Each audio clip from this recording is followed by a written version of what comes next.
Burnout isn't just being tired, it's waking up and not recognizing yourself anymore. I tried doing it on my own, reading the books, going to conferences and seminars, and none of it worked for me long term.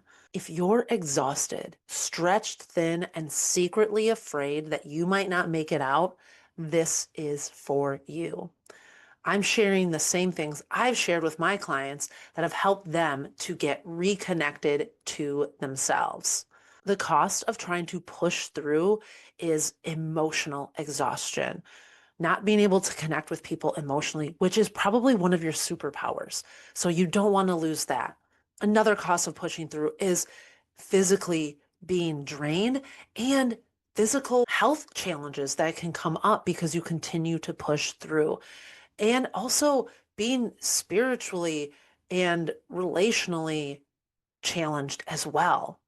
We need to slow down.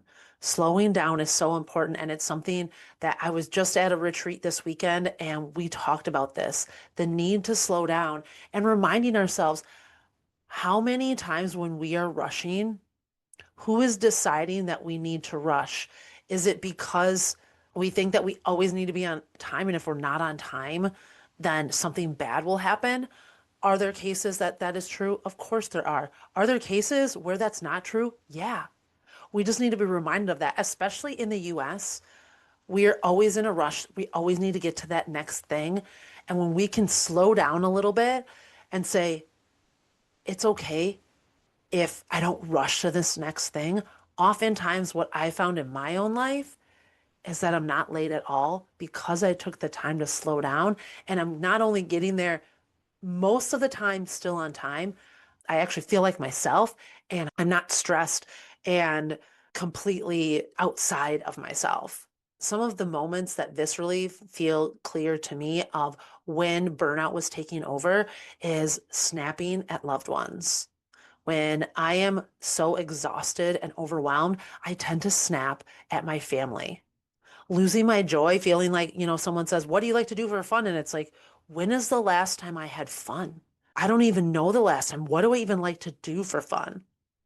If you're saying those things, it might be because burnout is taking over. And self-criticism is another big one. Self-criticism is something that, as a society, I feel like we do really well, unfortunately. And it's something that can be because of how you were brought up through your family or just different things that happen in your life. So those can be forms of burnout. The most common advice out there, oftentimes going to these seminars and even thinking about personal development books or self-help books, is it's all about ourself and doing it ourselves. And at some point, we need to be able to take ownership of our own lives.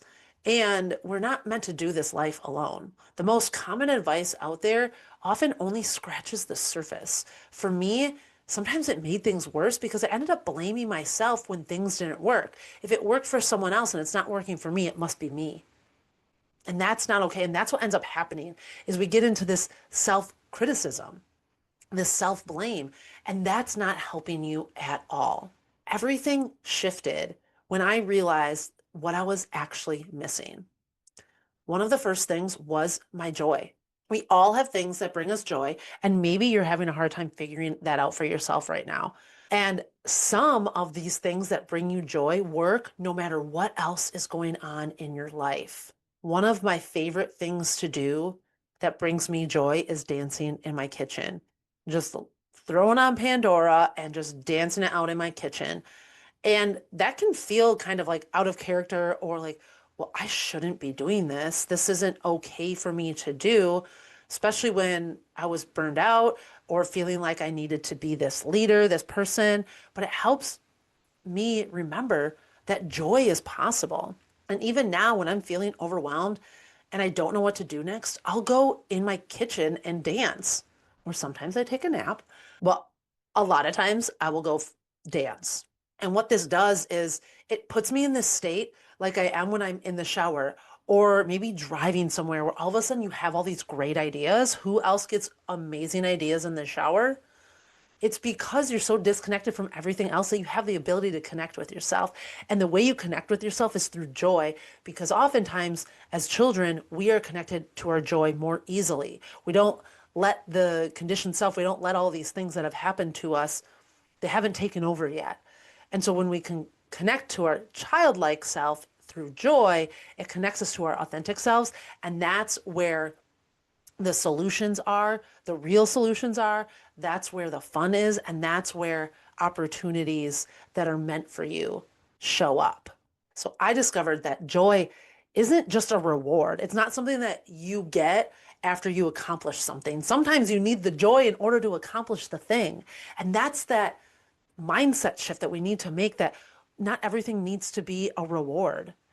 This is especially common in diet culture too, that, oh, if I did all these things, then I deserve ice cream. Guess what? You deserve ice cream if you want ice cream, especially if it's something that brings you joy. The joy is the reset button. It helps you to reset. When I let myself reconnect with my joy, even in the tiny little ways, it changes how I see everything.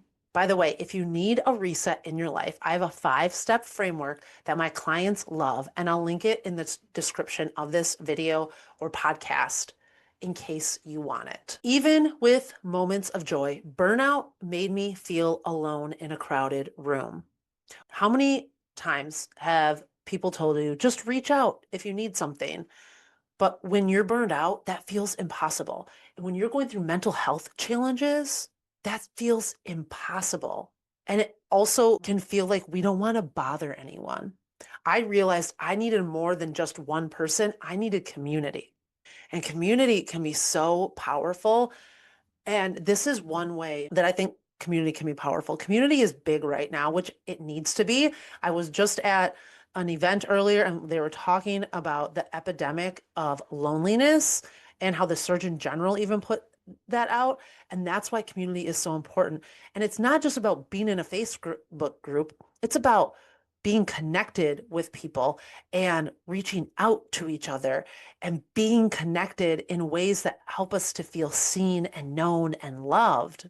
Sometimes you need someone else to remind you who you are because you're too close to your own strengths, your own beauty, your own brilliance to realize it sometimes. And when things just feel so challenging and like nothing's going the way you want it to, we need that reminder sometimes to be like, oh yeah, I am amazing. And this is just a challenge that I need to overcome.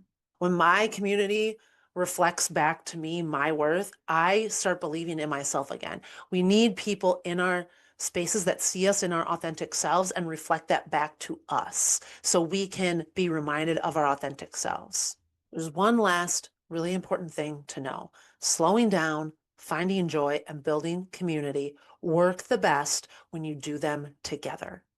If you skip any part of them, it's easier for the burnout to creep back in. You may not start with all of them at the same time, but working towards each of them in combination, they work exponentially better together. As you get reconnected with others, there's one more piece you'll want to add to really make this stick. It's a lesson that I learned after signing up for a 10K. You don't worry, you don't need to do that. But if you click on the video on the screen, or if you're listening to this on a podcast, you can go to the previous episode and I'll explain it to you right now. If this message resonated with you, give it a like. It's anonymous. You're welcome to subscribe to get to listen to more videos about burnout, compassion fatigue, and loving your life on purpose. And as always, if someone's name popped into your head while you were listening to this, please send it to them because they are probably looking for this video. Sending you light and love, and always remember that you are worth it.